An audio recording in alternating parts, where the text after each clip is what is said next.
Hey guys, my name is Anton, and today we're going to change some of the harmonics, well, actually just one, of a hardstyle kick and see what happens.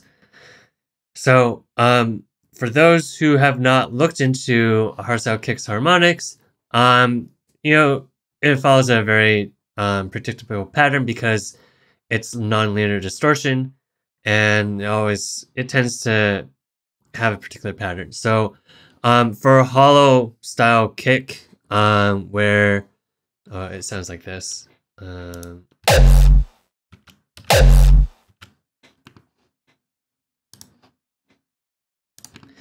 Yeah, for that, you get. I already froze this from a previous take, but yeah, for that you get, the fundamental, which here is F sharp 1, and then the fifth above, yeah, C sharp 3, and then the major third above that, which is A sharp 3. And that's the core of the sound, right? Like, I can low pass this and you can hear what that sounds like. Where am I?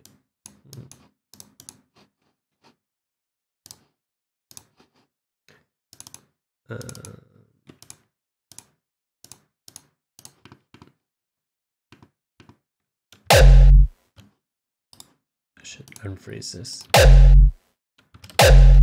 I can even turn off the talk and it'll sound. You might want to. Right. So there's that sound, and I'm gonna turn it off. So I actually have this little cheat sheet thing here that I was doing some research because I was interested in distortion and the harmonics and stuff, and I saw this. So, like, yeah, right, exactly what I was talking about, right? Fundamental F sharp 1, the harmonic above that would be F sharp 2, but in a hollow style kick, hollow kick really, the second fundamental is, yeah, second fundamental is gone or very reduced in volume. I don't know why people end up doing this, but it sounds great. And then you have the fifth above, which I mentioned. There's also a second octave, but that's also gone. And then the major third. Now, see, that was called harmonic distortion, and it just means that you're creating harmonics at the multiples of the fundamental, which is, this is 2 times that, this is 3 times that, and 4 times whatever. You can read more about it. But what made me curious was that this one here is the major third. I was like, okay, which almost suggests that a hardstyle kick is a major chord at its core, right? Like, because you have the fundamental, you have the fifth, and you have the third. So it's an inversion of some sort. Yeah, it's an inversion, but it's components of a major chord. And I wondered, I mean, we're using these kicks in tracks where, it's not just major, it's minor. I'm not saying that minor tracks can't have major chords. They definitely do, because anyway. But I mean, I wondered, could we be making kicks that have like an built-in minor chord or something like that? And that's when I got to thinking, I actually researched, and it's like, well, with harmonic distortion, you only get the major chord from these frequencies here. And then I was reading about intermodulation distortion, which means that, like, you get inharmonic frequencies, so like not integer multiples of the fundamental. So then I was like, I guess through regular distortion I can't achieve inharmonic modulation, no, inch, whatever. You know what I mean. I can't achieve the minor chord thing that I want to see. So what I decided was, well, why don't I just EQ the major third out of the kick and then pitch it down to the minor third, just like one semitone, and then put it back in, right?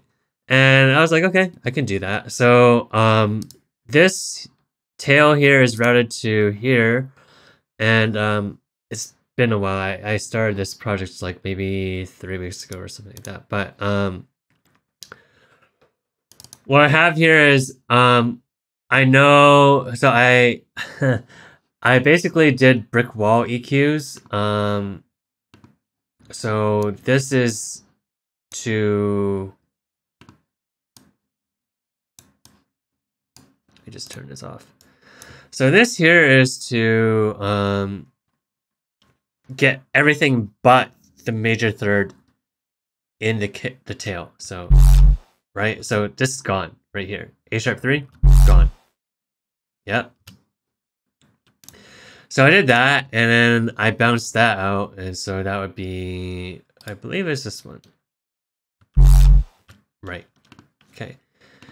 And then what I did was I created a separate EQ. Yeah, so I mean this one is 2 brick wall bands, brick wall low cuts and high cuts. So one below and one above.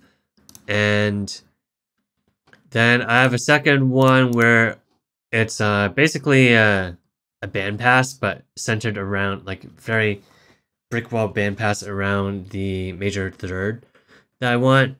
And so I did that, which sounds like that. It's very weak sounding. Okay, so I bounced that out, and I got this, which and then I pitched it down one semitone, so going from A sharp to A, which is the minor third for F sharp. Right?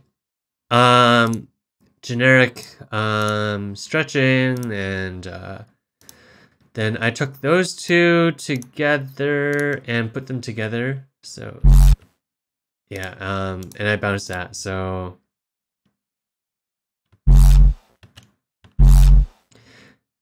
I'll loop that a little bit for you so that you can sort of hear what that sounds like, because it's not a very pleasant sound, honestly.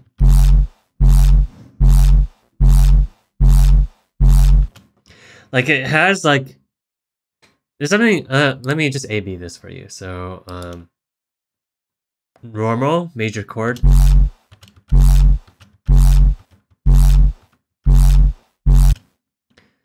Right? It's not, like, happy sounding, but it feels harmonious, right? And then, the minor third. Like, it feels like there's something oscillating. It's, like, conflicting, like, back and forth a little bit. And, I don't know if that was expected or not, but that's what it sounds like. And, I think it could be interesting to use. I wouldn't use it in the drop or anything like that, because it just... Maybe in raw style? I don't know. But maybe it could be an interesting, like, mid-intro kick or something like that. So, I mean, I don't have an example here, but, I mean, just playing these together, want to reduce clickage here.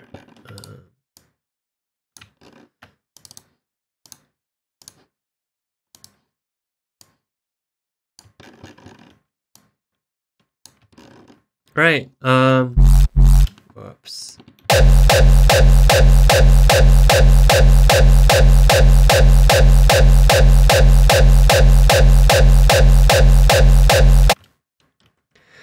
Yeah, I mean, if you can feel that it sounds out of tune for some reason. Like, there's something weird about it. But I think someone out there is gonna make something very interesting with this, and it might be me, I don't know. But if you haven't tried messing with the harmonics of the kick, See what happens. I mean, yeah. Try it, see what happens. Let me know in the comments below, or make a video and link me to it, and I'd be happy to see what you guys come up with. So yeah. That's all for today, and I'll see you guys next time.